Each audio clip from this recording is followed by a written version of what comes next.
Oh, my heart just sank hearing about this. Wheel of Fortune has been a beloved staple in so many of our homes for decades, a true comfort, and when news like this breaks, it feels like a punch to the gut.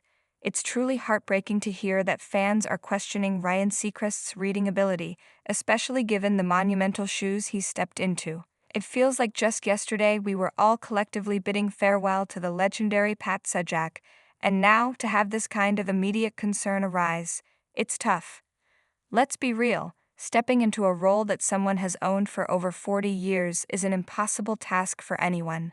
Pat Sajak was more than just a host. He was family to many of us, a calm, witty, and consistent presence every evening.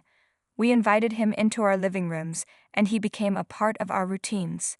So when the baton was passed to Ryan Seacrest, there was always going to be an intense spotlight, an almost microscopic examination of his every move.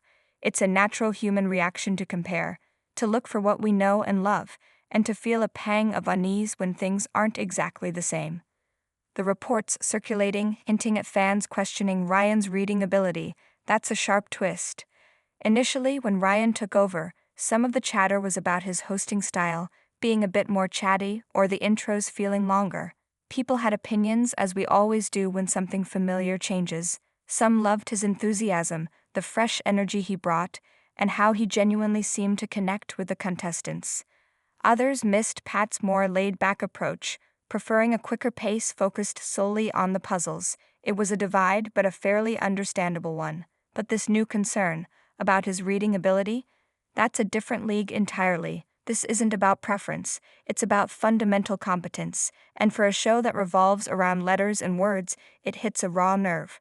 We're talking about incidents where viewers felt he should have guided contestants more, reminded them of rules, or even questioned his handling of the prize amounts in the bonus round, specifically the observation that he doesn't verbally announce the prize, instead just showing the card. Think about it from a fan's perspective, someone who has watched Wheel of Fortune religiously for years, perhaps even dreamt of being a contestant themselves.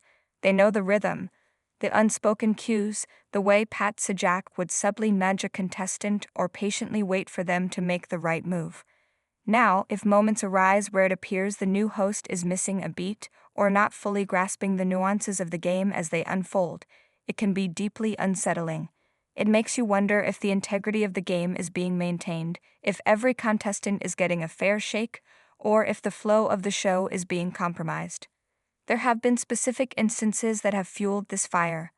Moments where a contestant might have missed out on a significant win because they weren't reminded to call a vowel in the express round, or when a ruling on an answer felt, to the audience, a little off. These aren't just minor flubs. These are moments that can literally change someone's life, that can decide whether they walk away with a huge chunk of cash or a heartbreaking loss. And when the host seems to stumble in those crucial junctures, it naturally leads to questions. It's an emotional connection we have with these shows. They're more than just entertainment. They're a part of our daily lives, a source of shared experience and sometimes even hope. We root for the contestants, we solve the puzzles from our couches, and we feel a sense of collective joy when someone wins big. To think that any aspect of that experience might be compromised, or that the host might be struggling in a way that impacts the game, is genuinely upsetting. It's a tough spot for Ryan, no doubt. He's a seasoned professional, incredibly successful in so many arenas. He's trying to make this iconic show his own, while respecting its long history. But the reality is that audience has a deep-seated expectation, forged over decades, and when those expectations aren't met, or when doubts creep in, the reaction can be intense. This isn't just about reading words, it's about reading the room, reading the game, and reading the emotional landscape of a show that means so much to so many. We can only hope that Ryan and the Wheel of Fortune team are listening to these concerns, and that they find a way to reassure fans and restore that sense of trust and effortless flow that we've always cherished. Because at the end of the day, we all just want to spin the wheel, solve the puzzle, and feel that familiar joy.